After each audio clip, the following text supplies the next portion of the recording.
Hi everyone, it's William with the 1921 Diary Series. It's a nice overcast day here in the northwest near Portland, Oregon, and for Dmitri the weather was more or less irrelevant because he will be spending the entire day in the train in transit between Cologne and Hamburg was where he was writing this diary entry. He starts out the morning in Paris and then off he goes to Cologne.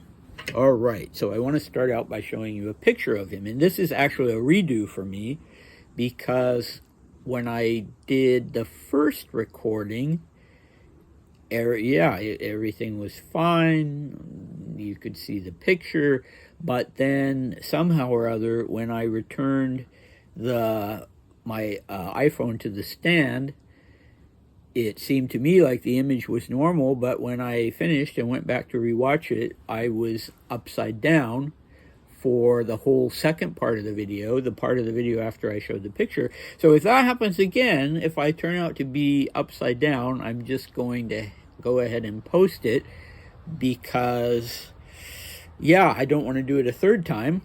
So you'll have to turn your phone or your computer, I guess it wouldn't work with a phone, upside down so that I'll be right side up if you choose. So here's the photograph. I am not going to flip the phone, and can you see it? There we go.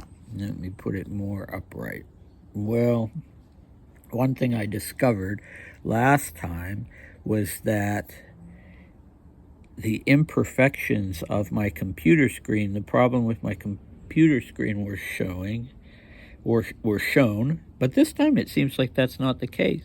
Anyway, as you can see, Dmitri is rather frighteningly thin with really dark circles under his eyes, almost like bruises in that photo. And that photo was taken in 1919, I believe. It's not dated, but it's so clear from that photo that this was during the period when he was recovering from typhoid or typhus, or I can never remember which one. It's one of the two, and it was a really harrowing experience for him. He came close to death. He contracted it in India, but it really hit him when he was on board a ship trying to return from Europe, but having to take this circuitous route. Everybody at that time in the Middle East was trying to return to Europe. All of the soldiers, it was at the end of the war, officers and soldiers, whole families, and he and the Marlings ended up going from India to Egypt. And Dmitri was so prostrated by the time they reached Egypt that he couldn't walk off the ship himself. He had to be carried off on a stretcher. But, he was young and healthy, and unlike so many of the poor men and women who died of the Spanish flu that same year in 1918, this was all happening at the end of 1918, and then he reached London in December 1918. Unlike all of those unfortunate people, he survived. So the reason I showed that particular photo is it's the one that I have, if my assumption is correct that it was 1919, it's the one I have that's closest to 1921, although he would have looked better in 1921. Let me see, I do have another one showing him in 1926.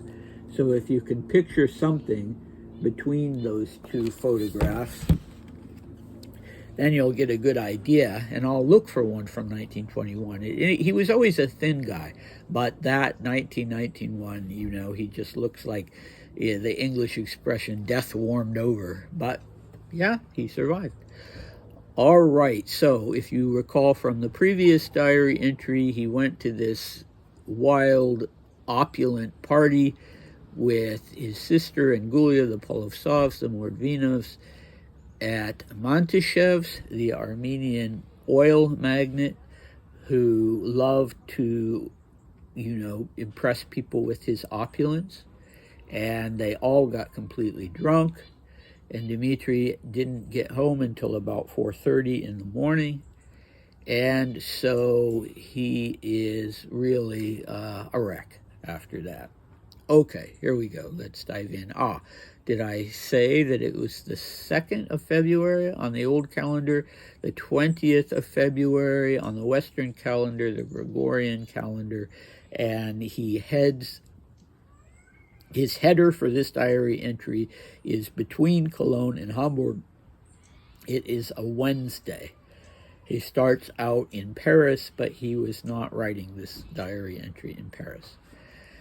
Okay, I was only able to sleep for 2 hours because my things needed to be sent to the station at 6:30. The Cologne train departed at 8:10. I felt disgustingly terrible with a hangover and a frightful headache. Excuse me. I didn't have any acquaintances on the train, so I slept almost the whole time. We arrived at Cologne at 7:15. There were no border formalities because Cologne is in the zone of occupation of the French and the English, of whom there were many visible at the station. The Germans, incidentally, have nothing to do with it. Sorry, I got a very slight cold. All right, that's me, not Dmitri. Here we go. I had dinner at the station in Cologne and boarded the train for Hamburg at 10:20. It departed from the same station. The sleeping cars were splendid with old conductors. I slept very well. My visa was sent to me by telegram from the German embassy in Paris. Okay, nice, simple, short diary entry. I really feel for him in this instance because that is my idea of torture. Being in transit, only having 2 hours of sleep. I equate that with transatlantic flights, of course. And yeah, it's not ideal. I personally cannot sleep on planes unless I have a seat in business or first, and even then it's difficult. Okay, but, in a sleeping compartment, he was able to sleep straight through. He mentions there were no acquaintances. People would run into each other on the platforms and in the first class compartment, so it was not at all unusual for him when he's describing his travels to run into somebody he knows. And I think he liked that. But this time I think he was probably happy that there wasn't anybody. It gave him the chance to sleep and get over his headache and his hangover. So it's a long train ride. They arrive at Cologne at 7:15, and another fortuitous thing is that there are no border formalities because he'd gone from Paris, and this was the French zone of occupation, the French and English zone of occupation, and apparently if you were on a train that had started out in Paris, that was fine as far as they were concerned. So that was nice. But, I don't know what his travel documents were at that time. I'm not sure if he had his Nansen passport yet. He may have. I don't think he's mentioned it so far. So a Nansen passport, these were issued by the League of Nations because there were so many refugees after the war and, of course, the revolution. And so they were passports for stateless persons. And, people then started to settle down, choose what country they were going to live in and settle down and apply for citizenship in that country. And Dmitri never did that. He still had his Nansen passport to the end of his life. In fact, he renewed it in Davos in 1940. He sent it away to be renewed and had a passport photo taken there. I should have made sure I had that photo. But anyway, I think that was very unusual for someone to hold on to their Nansen passport so long. But in Dmitri's case, it seems like it was a really important symbol for him that he would remain Russian for the rest of his life, that he would not become a French citizen or a British subject or an American citizen. You know, it made his life difficult when it came to travel in some ways, because Nansen passports were, by the 1930s, definitely a little dodgy, and he could easily have gotten citizenship, I think, in the US or France or the UK. But yeah, it seems to have been very important to him not to. So anyway, at this point, as I say, I'm not sure if he had it yet or not. But an interesting thing is that Nansen passports continued more or less to be honored long after the League of Nations was no more. Okay, so, our friend Dmitri always observant, noticing that there were lots of French and English, soldiers and officers in uniforms, otherwise you wouldn't necessarily know they were French and English, at the station in Cologne, but not uniformed Germans, apparently. Okay, so he has dinner, and he has a little bit of a layover from 7:15 till 10:20, actually a rather long layover, so he would have, I suppose, lingered over dinner. And then, fortunately, he's able to depart from the same station. He doesn't have to cross town or anything. Oh, speaking of that, and transporting luggage, I was a little surprised, by the way he starts the day. He talks about that his things, he uses the Russian word for things, vещи, needed to be sent to the station at 6:30. Why, I don't know, or what kind of things they were. Did he send a trunk or, 2 or 3 suitcases? But you would think that somebody, either Savonia or some hired person, would be able to do that so that he could sleep in just a little longer, but apparently he felt the need to supervise that.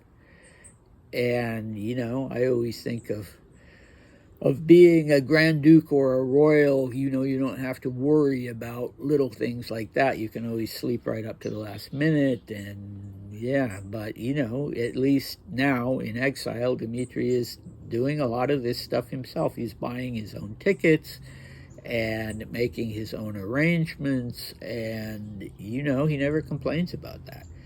He just was able to adjust to that part of his life in exile.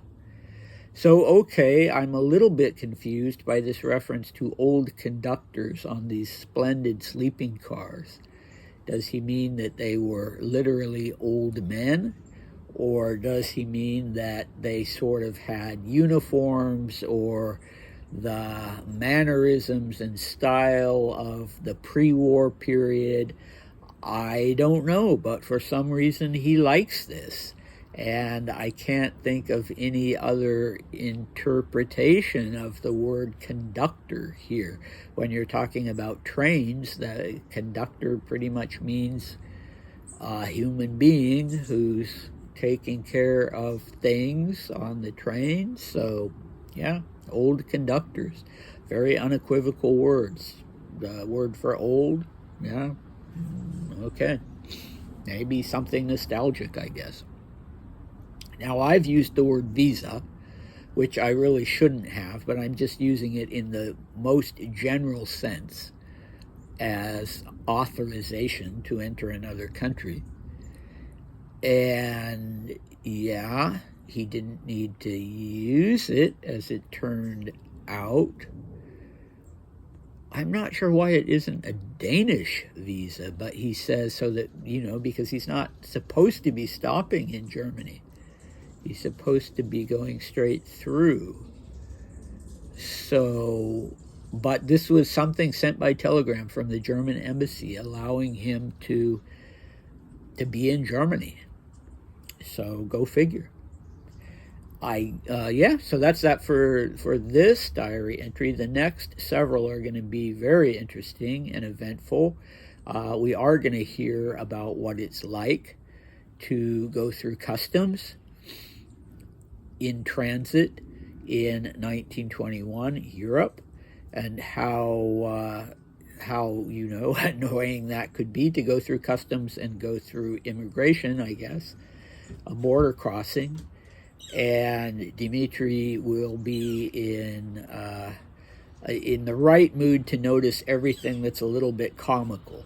So his depiction of that, his description of that, and also his additional description of his time in Hamburg will be more in a comical vein and very fun to read. And then, of course, he's in Denmark, and I haven't read all the way through these short entries, but some of the things we've got coming up are tea with the Dowager Empress, and this sort of tense reunion with Lucia Marling, where at first Dmitri doesn't know how she's going to behave, but then she ends up, at least initially, not bringing anything up about their past relationship. But as I say, I haven't read that far ahead, and I don't remember from the first time I read through them, so that will be interesting, as well as the entry of Marie-Louise von Moltke. So, yeah, I probably will be doing these every other day for the rest of the month. But, definitely come back, and I'll see you next time. Bye.